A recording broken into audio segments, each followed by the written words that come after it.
السلام علیکم ورحمۃ اللہ وبرکاتہ۔ تو چلیے آج جانتے ہیں کہ بڑھاپے کی وجہ سے روزے نہ رکھنے پر کیا فدیہ ہے۔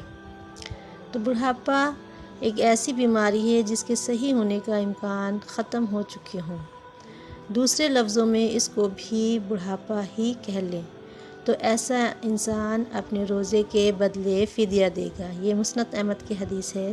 حدیث نمبر ہے 3673۔ آپ ضرور دیکھیے گا، ایک لمبی روایات سے یہی بات سامنے آئی ہے۔ تو ایک روزے کے بدلے ایک مسکین کو ایک وقت کا کھانا کھلا دیں جو خود کھاتے ہوں، اور اگر 2 وقت کا کھلا دیں تو یہ عمل زیادہ بہتر ہے۔ کھانے کی جگہ نقدی رقم بھی دی جا سکتی ہے۔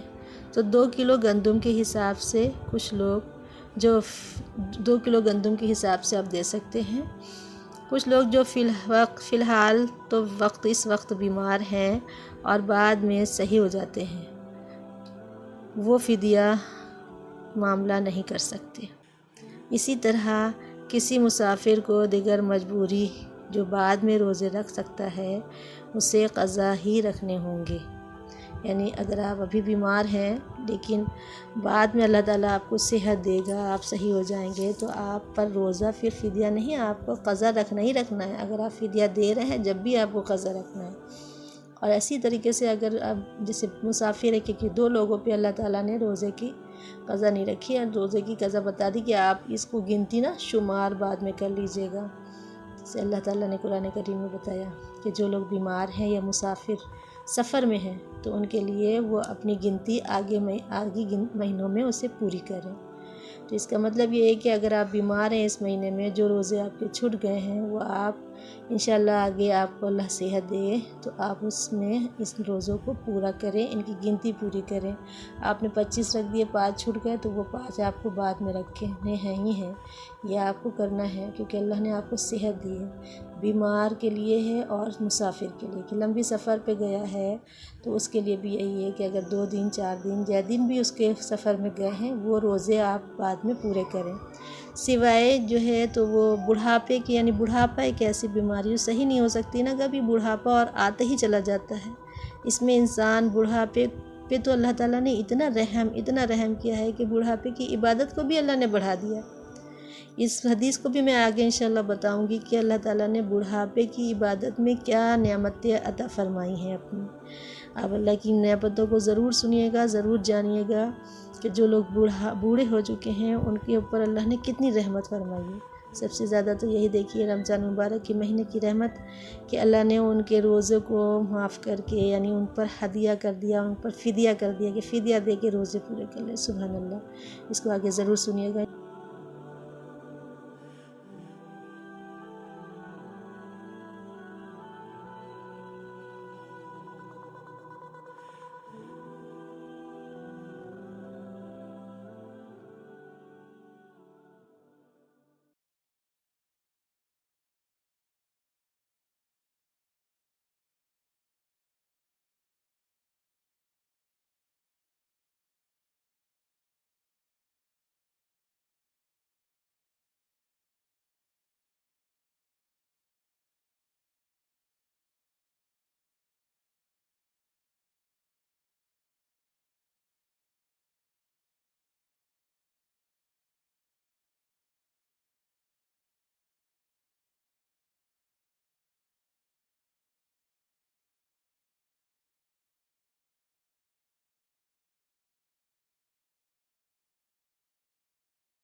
تو اس کو ضرور سنیے گا، کیونکہ آگے میں انشاءاللہ اس کو بارے میں پوری ڈیٹیل آپ کو بتاؤں گی کہ بڑھاپے میں اللہ نے کیا رحمت فرمائی۔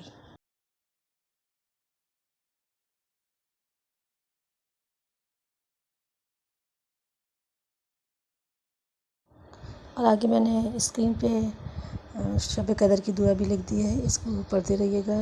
آج کل شب قدر کی راتیں چل رہی ہیں تو اس کو ضرور پڑھیے گا۔ اور کچھ لوگ اسے آخری عشرے کی بھی دعا کہتے ہیں، لیکن آخری عشرے کی دعا ہے اللہم اجرنی من النار۔ بہت سے لوگ یہ دعا پڑھتے ہیں، بہت سے لوگ اللہم اعتقنی النار وادخلنی الجنۃ یا رب العالمین۔ ہم لوگ بچپن سے یہی دعا پڑھتے چلے آ رہے ہیں، اللہم اعتقنی النار وادخلنی الجنۃ یا رب العالمین۔ تو آپ کو جو دعا آتی ہو اللہم اجرنی من النار یا یہ دعا جو بھی آتی ہو آپ پڑھتے رہیے، یہ آخری عشرے کی دعا ہے۔ اور یہ جو اسکرین پہ لگی ہے یہ شب قدر کی رات کی دعا ہے، اس کو ضرور پڑھیے گا۔